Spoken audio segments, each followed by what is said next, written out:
Pernah nggak sih lihat tulisan yang numpuk banget di satu halaman dan baru lihat aja udah bikin males baca? Nah, dalam beberapa menit ke depan, kita bakal belajar gimana caranya menyulap teks biasa itu jadi dokumen yang profesional, enak dilihat, dan yang paling penting, gampang banget dibaca. Yuk, kita mulai? Coba deh lihat perbedaannya. Di sebelah kiri, ini yang kita sebut dinding teks. Bikin pusing kan? Nah, di sebelah kanan, teksnya sama persis, tapi sekarang kelihatan jauh lebih rapi, teratur, dan profesional. Inilah kekuatan dari sebuah format yang bagus. Kelihatan banget bedanya? Jadi, pertanyaannya simpel. Mana yang bakal Anda pilih untuk dibaca? Jawabannya udah jelas banget kan? Ini bukan cuma soal bagus-bagusan loh. Ini soal gimana caranya pesan kita itu benar-benar nyampe dan dipahami. Hari ini kita bakal kupas tuntas caranya. Bareng-bareng. Oke, ini dia agenda kita. Kita mulai dari kenapa presentasi itu penting, terus kita bedah soal font dan ukuran, cara ngasih penekanan, atur struktur biar enak dibaca, bikin daftar yang rapi, sampai akhirnya kita siap buat praktek. Langsung aja kita masuk ke bagian pertama. Oke, bagian 1. Kenapa sih presentasi dokumen itu penting? Gini deh, simpelnya, kesan pertama itu segalanya. Mau itu laporan kerja, proposal, atau surat resmi, dokumen yang rapi itu langsung ngasih sinyal kalau Anda itu orang yang detil, serius, dan profesional. Nah, sekarang kita masuk ke intinya. Kita mulai dari fondasi paling dasar dari setiap dokumen, yaitu font. Anggap aja font ini kayak suara atau kepribadian dari tulisan Anda. Jadi, apa sih font itu? Gampangnya, font itu ya gaya atau desain dari huruf-huruf yang kita pakai. Kalian pasti udah akrab banget sama nama-nama kayak Times New Roman yang kesannya klasik dan formal, atau Arial yang lebih modern dan bersih. Ganti font itu gampang banget. Cuma 3 langkah simple. Pertama, sorot atau blok teksnya. Kedua, pergi ke tab Home. Dan ketiga, tinggal pilih deh font yang kamu suka dari daftar yang muncul. Gitu doang. Nah, yang ini penting nih. Anggap aja ini contekan praktis buat ukuran font. Buat judul utama, pakai ukuran 14-16, biar langsung kelihatan menonjol. Untuk isi teksnya, 11 atau 12 itu paling pas, nyaman di mata.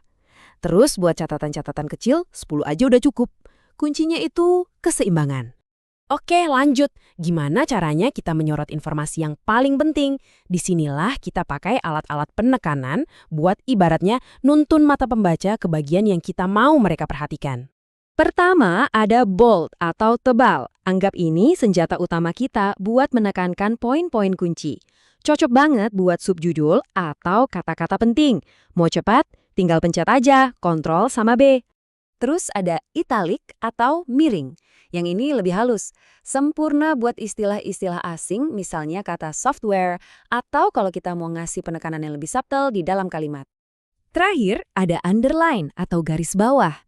Dulu ini sering banget dipakai buat judul.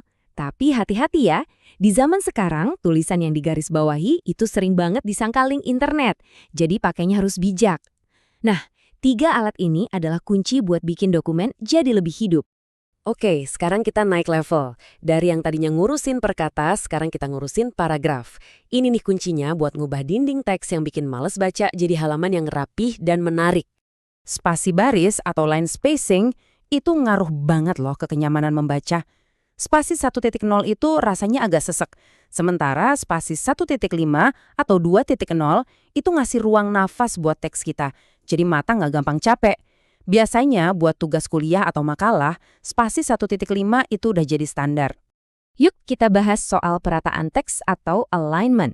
Yang paling umum dan jadi standar itu rata kiri atau left align. Kenapa? Soalnya ini yang paling alami dan paling gampang buat dibaca mata kita dari kiri ke kanan. Selanjutnya, rata tengah atau center. Ini gunanya buat menempatkan teks pas di tengah-tengah halaman. Efektif banget buat judul utama atau subjudul, biar langsung jadi pusat perhatian.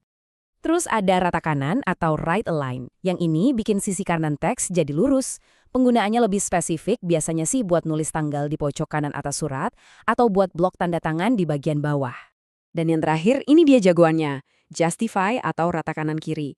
Ini yang bikin tepi kiri dan kanan teks jadi lurus sempurna. Hasilnya, tampilan yang super rapi dan formal, kayak yang sering kita lihat di buku atau laporan profesional. Oke, kita lanjut lagi. Kadang kita punya banyak poin yang mau disampaikan. Nah, gimana caranya biar info itu tersaji dengan jelas dan gak berantakan? Gampang, jawabannya adalah pakai daftar atau list. Kalau poin-poinnya mau kamu sebutin itu nggak ada urutan khususnya atau semuanya setara, pakai aja bulleted list atau daftar berpoin. Contohnya kayak daftar perangkat keras komputer ini. Nggak masalah kan mana yang disebut duluan? Nah, beda cerita kalau urutannya itu penting. Misalnya, langkah-langkah sebuah proses atau daftar peringkat. Kalau gitu pakai numbered list atau daftar bernomor. Angkanya itu secara visual langsung ngasih tahu pembaca kalau ada urutan yang harus diikuti. Kita udah bahas semua alat dasarnya, mulai dari font sampai daftar. Sekarang kita sampai di bagian paling seru, yaitu menyatukan semua ilmunya. Yap, sekarang giliran Anda buat berkreasi. Jadi, apa sih kesimpulannya? Dokumen yang kelihatan profesional itu bukan kebetulan dan bukan sulap, itu adalah hasil dari pilihan-pilihan yang disengaja. Memilih font yang tepat, spasi yang pas, dan perataan yang sesuai, tujuannya satu, menciptakan dokumen yang jelas, mudah dibaca, dan pastinya meninggalkan kesan yang baik. Oke, ini dia tantangannya buat Anda. Bukan cuma teori, tapi langsung praktek.